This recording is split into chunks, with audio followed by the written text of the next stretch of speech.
날이, 그림이 저절로 그려지고 있습니다.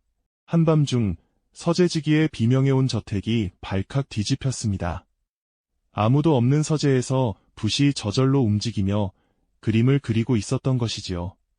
더 기이한 것은 그 그림 속에 그려진 사람들이 하나둘씩 실제로 사라지기 시작했다는 것입니다. 여러분, 이 섬뜩한 일이 어떻게 시작되었는지 아십니까?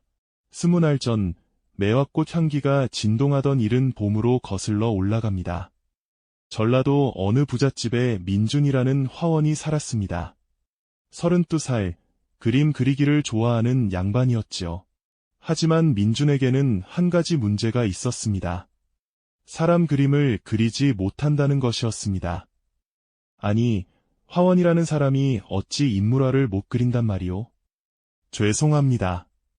아무리 해도 사람 얼굴이 제대로 그려지지 않습니다. 산수화는 잘 그렸습니다. 화조화도 훌륭했습니다. 하지만 사람만 그리면 이상했지요. 눈도 빗뚤고, 코도 삐뚤고, 입도 이상했습니다. 이래 가지고 어찌 진짜 화원이 되겠소. 스승이 한숨을 쉬었습니다. 민주는 좌절했습니다. 나는 평생 인물화를 못 그리는 걸까? 이야기를 시작하기 전에 부탁 하나 드려도 될까요? 구독하고 좋아요 눌러주시면 정말 감사하겠습니다. 여러분께서 어디서 이야기를 듣고 계신지 댓글로 알려주시면 더욱 좋겠습니다. 여러분이 계신 그곳에 복이 가득하시길 진심으로 기원합니다. 자, 그럼 이제 이야기를 시작해보겠습니다. 어느 봄날이었습니다. 민준이 시장을 거닐고 있었습니다. 골동품 가게 앞을 지나는데 늙은 장사치가 불렀습니다. 나리, 귀한 물건 하나 보고 가시지요. 무슨 물건인데요? 이것 좀 보십시오. 장사치가 낡은 필통을 꺼냈습니다. 먹으로 만든 필통이었는데 금이 가 있었지요. 이게 뭡니까? 금도 가 있는데. 아이고, 나리. 이건 범상한 필통이 아닙니다. 100년 전 궁중화원이 사용하던 신비한 필통이지요. 신비하다고요? 그렇습니다. 이 필통에 든 붓으로 그림을 그리면 소원이 이루어진다고 합니다. 그런 허황된 소리를. 진짜입니다. 하지만 조심하셔야 합니다. 장사치의 목소리가 낮아졌습니다. 이 붓에는 혼이 깃들어 있습니다. 잘못 사용하면 큰일 납니다. 무슨 큰일이요? 그건 제가 말씀드릴 수 없습니다. 직접 경험하셔야. 민주는 믿지 않았지만 필통이 마음에 들었습니다. 얼마요? 5냥입니다. 비싸군요. 귀한 물건이니까요. 결국 민주는 필통을 샀습니다. 집으로 돌아와 필통을 열었습니다. 안에 붓이 3자루 들어 있었습니다. 아름다운 붓들이었지요. 좋은 붓이네. 이걸로 그림을 그려봐야겠어. 그날 저녁, 민주는 서재에 앉아 그림을 그리기 시작했습니다. 새로 산 붓을 꺼내 먹을 찍었습니다. 종이 위에 붓을 대었습니다. 그 순간, 붓이 저절로 움직였습니다. 민준의 의지와 상관없이 붓이 스스스 움직이며 선을 그었습니다. 이게 무슨... 놀랐지만 손을 떼지 못했습니다. 붓이 손에 달라붙은 것처럼 느껴졌거든요. 붓은 계속 움직였습니다. 산을 그렸습니다. 나무를 그렸습니다. 집을 그렸습니다. 그리고 사람을 그리기 시작했습니다. 눈을 그렸습니다. 코를 그렸습니다. 입을 그렸습니다. 완벽했습니다. 마침내 붓이 멈췄습니다. 민주는 손을 뗄 수 있었습니다. 숨이 가빴습니다. 그림을 보았습니다. 놀라운 그림이었습니다. 산수화 속에 한 선비가 서 있었는데 그 얼굴이 생생했습니다. 마치 살아있는 것 같았지요. 대단해. 내가 이런 그림을 그릴 수 있다니. 아니, 정확히는 붓이 그린 것이었지만요. 민주는 기뻤습니다. 이 분이면 나도 인물화를 그릴 수 있어. 다음 날 민주는 다시 그림을 그렸습니다. 새 붓을 들었습니다. 또 붓이 저절로 움직이기 시작했습니다. 이번에는 정원 그림을 그렸습니다. 그리고 그 안에 한 여인을 그렸습니다. 아름다운 여인이었습니다. 그림이 완성되었습니다. 민주는 감탄했습니다. 정말 신기한 붓이야. 그림을 벽에 걸어두었습니다. 그날 밤이었습니다. 민준이 잠을 자는데 이상한 소리가 들렸습니다. 사사삭, 사사삭. 종이 위로 무언가 움직이는 소리였습니다. 뭐지? 일어나서 서재로 갔습니다. 문을 열고 들여다봤습니다. 그리고 비명을 지를 뻔했습니다. 벽에 걸어둔 그림이 움직이고 있었습니다. 그림 속 여인이 천천히 걸어가고 있었던 것입니다. 이럴 수가. 민주는 눈을 비볐습니다. 꿈인가 싶었지요. 하지만 진짜였습니다. 여인은 그림 속 정원을 거닐고 있었습니다. 마치 살아있는 사람처럼요. 그러더니 이쪽을 돌아봤습니다. 민준과 눈이 마주쳤습니다. 여인이 미소 지었습니다. 그리고 입을 열었습니다. 감사합니다.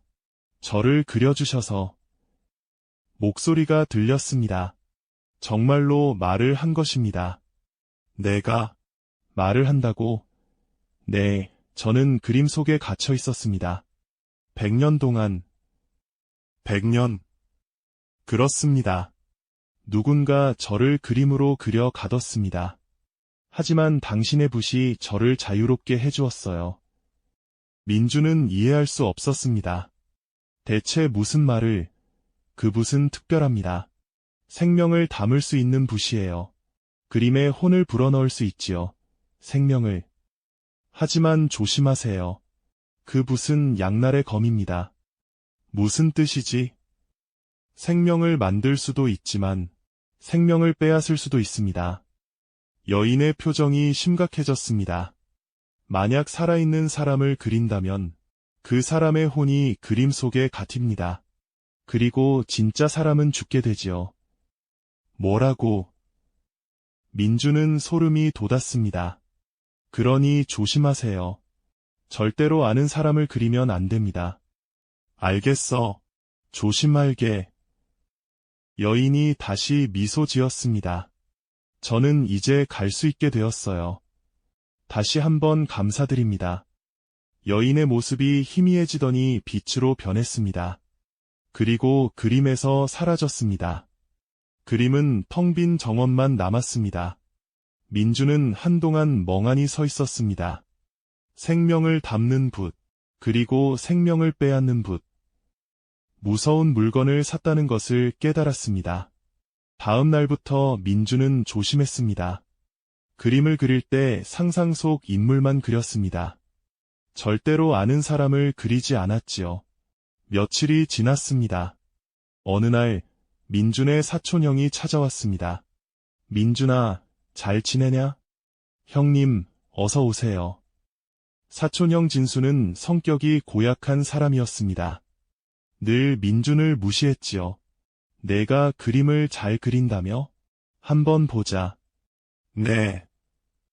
민준이 그림들을 보여줬습니다. 그럭저럭 괜찮네. 그런데 내 그림도 그려줄 수 있겠냐? 형님을요? 그래. 초상화를 그려달라. 돈은 줄게. 민주는 거절하고 싶었습니다. 하지만 사촌형이 워낙 고집이 세서. 형님, 죄송하지만 제가 요즘 바빠서. 뭐? 형 부탁 하나 못 들어주겠다는 거야. 그게 아니라. 됐어. 내가 싫다면 할 수 없지.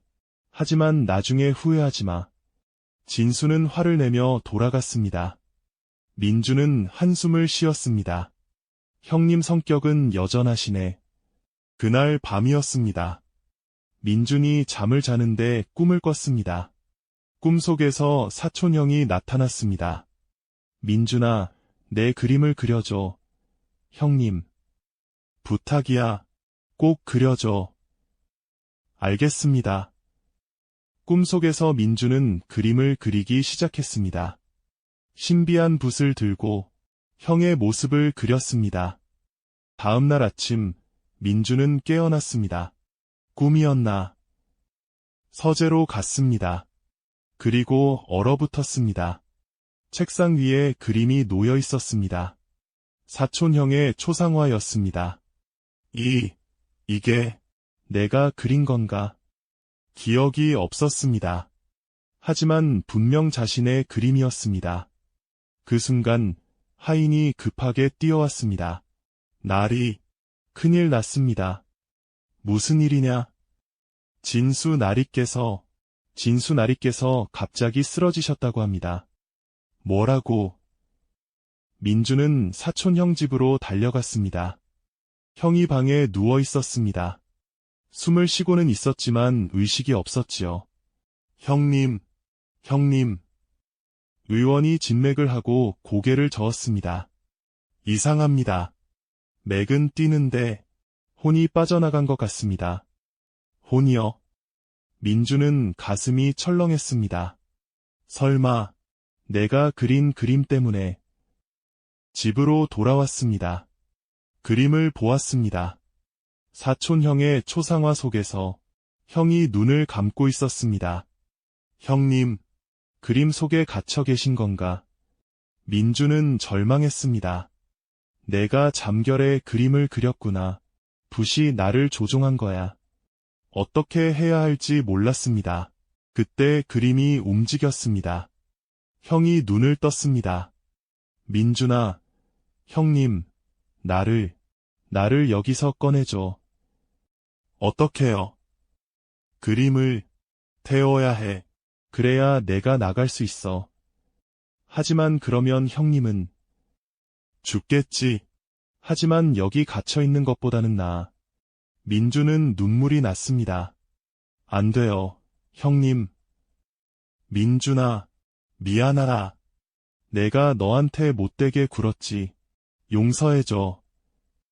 형님. 그리고 그 붓을 버려. 그 붓은 저주받은 물건이야. 민주는 고민했습니다. 그림을 태우면 형은 죽습니다. 하지만 이대로 두면 형은 영원히 그림 속에 갇혀 있을 것입니다. 어떻게 해야 하지? 그날 밤 민주는 결심했습니다. 형님을 구해야 해. 다른 방법을 찾아야 해. 필통을 열었습니다. 붓이 하나 남아 있었습니다. 이 붓으로 형님을 되돌릴 수 있을까? 붓을 들었습니다. 새 종이를 펼쳤습니다. 그리고 그리기 시작했습니다. 이번에는 자신의 의지로 그렸습니다. 붓이 조종하는 대로 놔두지 않았습니다. 문을 그렸습니다. 열린 문을 그렸습니다. 그리고 형이 문을 통해 나오는 모습을 그렸습니다. 형님, 나오세요. 땀을 흘리며 그렸습니다. 손이 떨렸습니다. 하지만 멈추지 않았습니다. 마침내 그림이 완성되었습니다.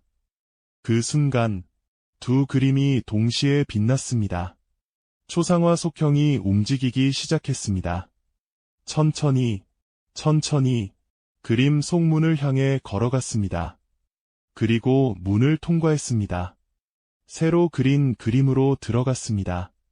그리고 그림 밖으로 나왔습니다. 빛이 터졌습니다. 방 안이 환해졌습니다.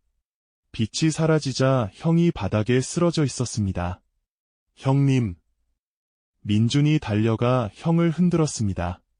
형님, 정신 차리세요. 형이 천천히 눈을 떴습니다. 민준아, 내가 살아있니? 네, 형님. 둘은 부둥켜 안고 울었습니다. 다음 날, 형은 완전히 회복했습니다. 민준아, 고맙다. 내가 나를 구해줬어. 형님, 정말 죄송합니다. 제가... 아니야. 내 잘못이야. 내가 너를 괴롭혔잖아. 이제 달라질게. 형은 진심으로 사과했습니다. 그날 이후 형과 민주는 친해졌습니다. 민주는 신비한 붓을 버리기로 했습니다. 하지만 그 전에 마지막으로 한 가지를 했습니다. 가난한 사람들의 초상화를 그려주었습니다. 이 그림은 여러분을 지켜줄 겁니다. 붓의 신비한 힘으로 그림에 보호의 기운을 담았습니다. 그 그림들을 받은 사람들은 애군을 피하고 건강하게 살았다고 합니다. 모든 것을 끝낸 후 민주는 필통과 붓을 깊은 산 속에 묻었습니다. 이제 누구도 이 붓을 사용하지 못하게. 그리고 평범한 붓으로 그림을 그렸습니다. 신기하게도 그 후로는 인물화도 잘 그려졌습니다. 스스로 깨달은 것이지요. 민주는 훌륭한 화원이 되었습니다. 그리고 평생 선한 그림만 그렸습니다. 사람들을 기쁘게 하는 그림, 희망을 주는 그림, 사랑을 담은 그림들이었습니다. 여러분, 이 이야기가 무엇을 말해주는지 아시겠습니까? 신비한 힘은 축복이 될 수도 저주가 될 수도 있다는 것입니다. 민준의 붓처럼 강력한 힘은 신중하게 사용해야 합니다. 또한 진정한 재능은 외부의 도움이 아니라 스스로 노력해서 얻는 것이라는 진리입니다. 민주는 결국 자신의 힘으로 인물화를 그릴 수 있게 되었습니다. 그리고 사랑하는 사람을 구하기 위해서는 희생을 두려워하지 말아야 한다는 교훈입니다. 민주는 위험을 무릅쓰고 형을 구했습니다. 진정한 재능, 용기, 그리고 자기 희생. 이것들이 기적을 만든다는 것을 기억하시기 바랍니다. 이야기를 들어주셔서 감사합니다. 여러분 모두에게 좋은 일만 가득하시길 진심으로 기원합니다.